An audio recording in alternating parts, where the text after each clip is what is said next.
प्यारे दोस्तों, नमस्कार।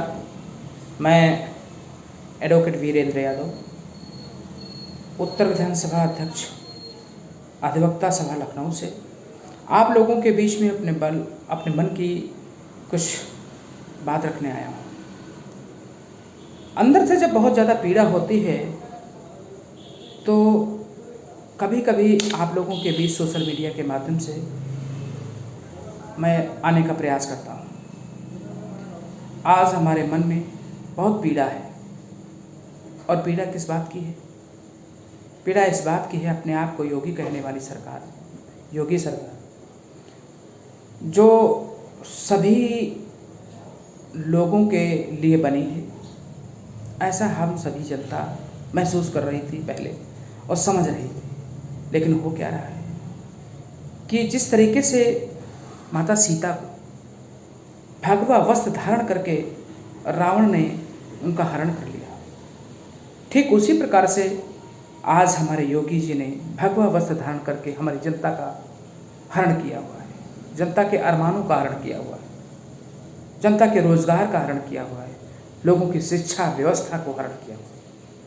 बहुत दुख हो रहा है कि ऐसी सरकार जिससे इतनी सारी उम्मीदें थीं, वो इतनी कुशीली हो सकती है, वो इतनी निर्मम हो सकती है, वो इतनी असहजता जनता में महसूस करा सकती है। कभी कभी सोचने के लिए विवश होता हूँ तो बहुत दुख होता है कि जैसा सोचा था जस्ट उसके बहुत ज़्यादा विपरीत में है सरकार। टैक्स पे टैक्स बढ़ाती चली जा रही है, डीजल पेट्रोल के दाम बढ़ाती चली जाए। अरे कड़वा तेल का दाम कितना हो रहा है? माताएं, बहनें, बेटियां घर में सब्जी नहीं बनाने लायक बच्ची, इतनी महंगाई, कहाँ से आएगा पैसा? रोजगार है नहीं। गैस सिलेंडर के दाम 1000 रुपये हो गए, सोचिए जरा, कहाँ से आएगा? रोजगार आप दे नहीं रहे, लाखों रोजगार छीन लिए, लाखों की नौकरियां आपने छीन ली। दुख होता है ऐसी सरकार पे, गुस्सा आती है ऐसी सरकार पे। जिनके सहारे पूरा उत्तर प्रदेश था, आज वो लोगों को इस तरीके से ठोकर मारेंगे और अपने आप को योगी कहते हैं।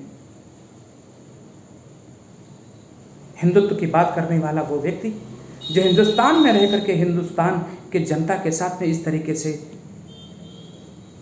उनके भावनाओं को कुचल रहा है, ये सुन करके बहुत दुख होता है।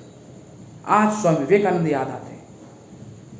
हिंदू के वास्तव में समर्थक तो वो हुआ करते थे। आप तो सिर्फ नाम के लिए, अपनी राजनीति के लिए, अपनी कुर्सी के लिए आप हिंदुत्व की बात करते हैं।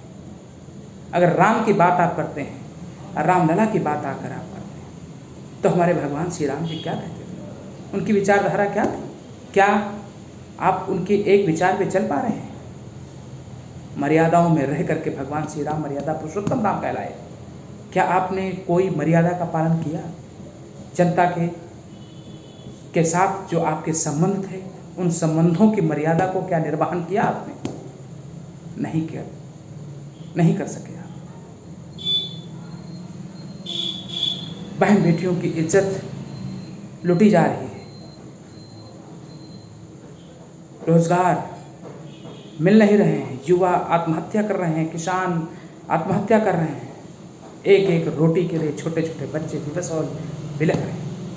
कोरोना जैसी महामारी में आपका जो कदम था पूरी तरीके से विफल रहा। आपने एक अस्पताल नहीं बनवाया, आपने एक रोजगार नहीं दिया, आपने किसी को शिक्षित करने का बीड़ा नहीं उठाया। 5 साल होने को हैं, लेकिन आपने ऐसा कुछ भी नहीं किया। सिर्फ किया क्या? हिंदू और मुसलमान भाइयों को लड़ाइए, हिंदू को हिंदुओं से लड़ा दिए, हिंदुओं को मुसलमानों से लड़ा दीजिए, बस यही करते रहे। दो को लड़ा करके जिस तरीके से अंग्रेजों ने हम लोगों को आपस में लड़ा करके अपनी राजनीतिक रोटी से की, ठीक उसी प्रकार से आप हिंदुस्तान के अंदर, उत्तर प्रदेश के अंदर हिंदुओं को मुसलमानों से, सिखों को हिंदुओं थे, इस तरीके से लड़ाने का काम आप कर रहे हैं। इसी प्रकार के आपकी बयानबाजी है। शब्दावली को सुन लीजिए तो ऐसा लगता है कि बिल्कुल एकदम स्वर्ग को भी जमीन पे उतार देंगे। काम क्या है? कुछ नहीं। किया क्या है? कुछ नहीं। करना क्या चाहते हैं? पता नहीं। कोई इनके पास योजनाएं नहीं, और योजनाएं हैं भी तो सिर्फ कागज पे चल रही हैं, और कागज पे से ही वो खत्म हो जा रही हैं। जनता बिलबिला रही है। जितना फसल से पैदा नहीं कर पाते हैं लोग किसान, उतना बेचारे वो जग करके तार लगा करके फसल की सुरक्षा के लिए पैसा बर्बाद कर दे रहे हैं। लेकिन योगी सरकार मूक सरकार है, उसको इन सब चीज़ों को कोई परवाह नहीं पड़ रही है, कोई फिक्र नहीं है।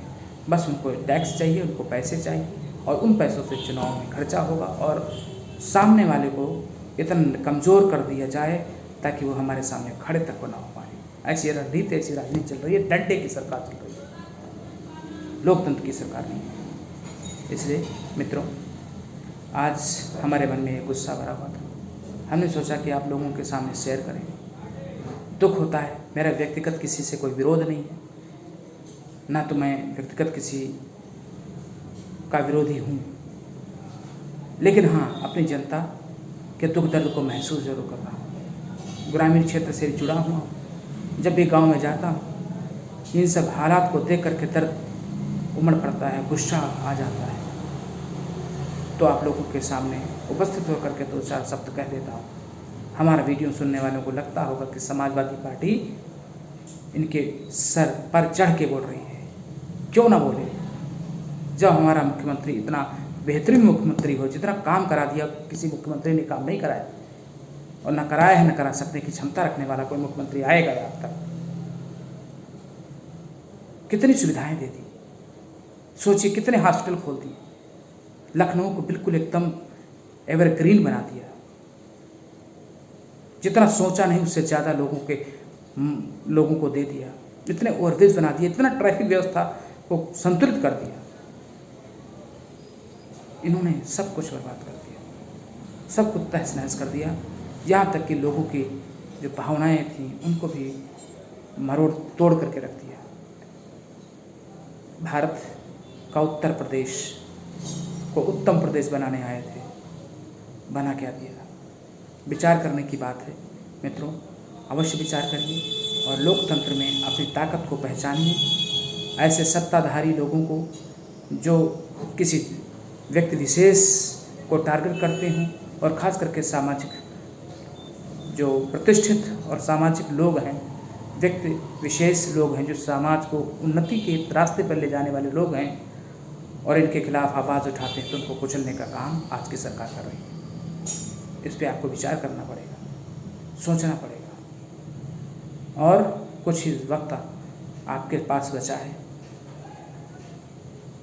आप अपनी आवाज़ को बुलंद करिए और सही को सही साबित करके समाज में लोगों के सामने लाइए कि सच क्या था और सच क्या है और सच क्या रहने वाला है।